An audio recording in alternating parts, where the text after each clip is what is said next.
أعوذ بالله من الشيطان الرجيم. بسم الله الرحمن الرحيم. وقفينا على آثارهم بعيسى ابن مريم مصدقا لما بين يديه من التوراة وآتيناه الإنجيل فيه هدى ونور ومصدقا لما بين يديه من التوراة وهدى وموعظة للمتقين.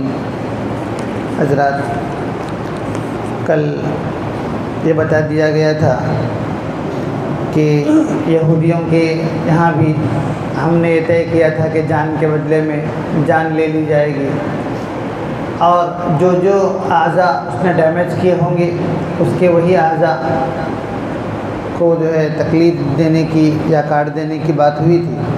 اور یہ بتا دیا گیا تھا کہ یہ اللہ تعالیٰ کا فیصلہ ہے، اس فیصلے سے ہٹ کر کے کسی کا فیصلہ نہیں ہو سکتا. ابھی جو آیت میں نے تلاوت کی اس میں حضرت عیسیٰ کے تعلق سے یہ بتا دیا گیا کہ حضرت عیسیٰ کو بھی ہم نے انہی انبیاء کرام کے نقش قدم پر بھیجا تھا جو ان سے پہلے دنیا کے اندر آئے تھے. اللہ تعالیٰ کا ارشاد ہے وقفینا علی آثارہم، ہم نے انہی انبیاء کرام کے نقش قدم پر بھیجا، فوراً بھیجا. کن کو؟ عیسیٰ ابن مریم کو. مصدقا لما بین یدیہ من التوراۃ، وہ تصدیق کرنے والے تھے جو کچھ ان سے پہلے توریت کے اندر باتیں آئی تھیں ان باتوں کی. وآتیناہ الانجیل، ہم نے ان کو انجیل دی. فیہ ھدی ونور، اس کے اندر بھی ہدایت کا سامان تھا، روشنی کا سامان تھا. ومصدقا لما بین یدیہ، اور یہ انجیل بھی اپنی سابقہ کتابوں کی تصدیق کرنے والی تھی. وہدن، اور ہدایت کا سامان اس کے اندر بھی تھا. وموعظۃ للمتقین، اور متقیوں کے لیے نصیحت اس کے اندر موجود تھی.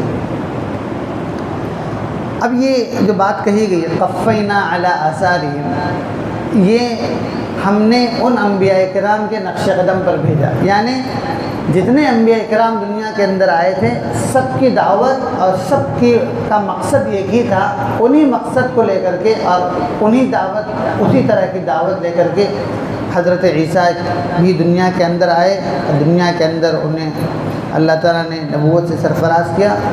جو دعوت حضرت موسیٰ لے کر کے آئے تھے، جو دعوت اس سے پہلے کے انبیاء لے کر کے آئے تھے، بالکل قفینا علی آثارہم، اسی نقش قدم پر ہم نے حضرت عیسیٰ کو بھی بھیجا تھا. مصدقا لما بین یدیہ، ایسا نہیں تھا کہ کوئی اچنبے میں ڈالنے والی بات تھی، بلکہ جو باتیں حضرت عیسیٰ سے پہلے کے انبیاء کرام نے بیان کی تھی اس کی تصدیق حضرت عیسیٰ نے کی. کوئی الگ سے شریعت حضرت عیسیٰ کو نہیں دی گئی. وآتیناہ الانجیل، ہم نے انہیں انجیل بھی عطا کی. اور انجیل میں کیا تھا؟ فیہ ھدی ونور، اس کے اندر بھی ہدایت کی باتیں تھی، راستہ دکھانے والی کتاب تھی. وہ بھی شریعت کی روشنی، اور بڑی تابناک روشنی شریعت کی جو سابقہ قوموں کو دی گئی تھی وہ ان کے پاس بھی تھی، انجیل میں بھی تھی.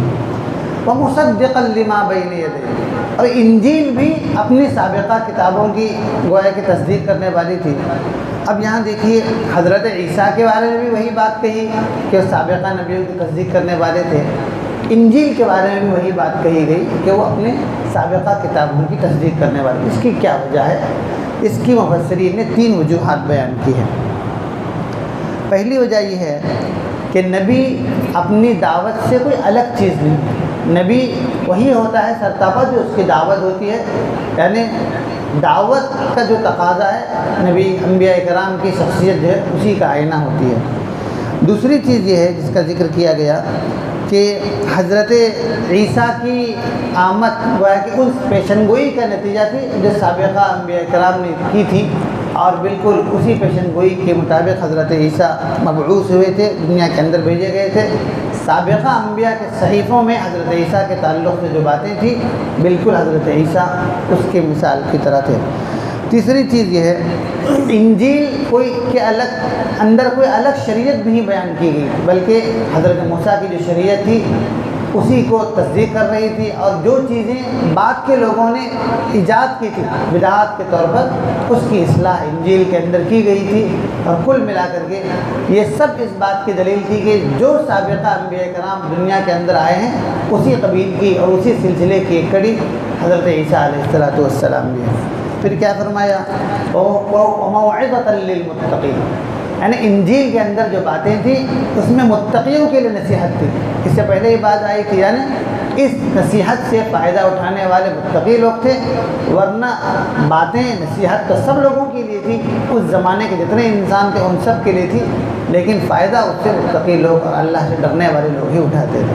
پھر یہ فرمایا وَلْيَحْكُمْ أَهْلُ الْإِنْجِيلِ، انجیل والوں کو چاہیے کہ فیصلہ کریں بما انزل اللہ فیہ، اللہ تعالیٰ نے جو کچھ اس کے اندر اتارا ہے اس کے مطابق فیصلہ کریں۔ اب یہ کب تک ہے؟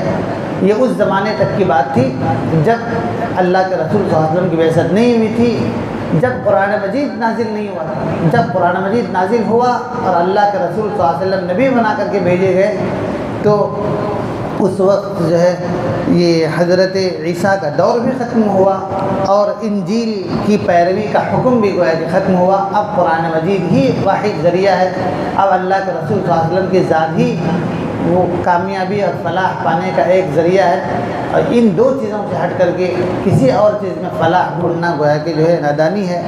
اور یہ جو فرمایا آخر میں کہ جو انجیل سے ہٹ کر کے فیصلہ کرے گا فَأُولَٰئِكَ هُمُ الْفَاسِقُونَ، پہلے کہا کافرون، پھر کہا ظالمون، اب یہ کہا جا رہا ہے فاسق کہتے ہیں حد سے زیادہ آگے بڑھ جانے والے کو، غدار کو، جو سرکشی کرتا ہے، جو شریعت کے احکامات کے مقابلے میں جو ہے اپنے نفس کو ترجیح دیتا ہے، ایسے سرکش انسان کو جو فاسق کہا گیا ہے۔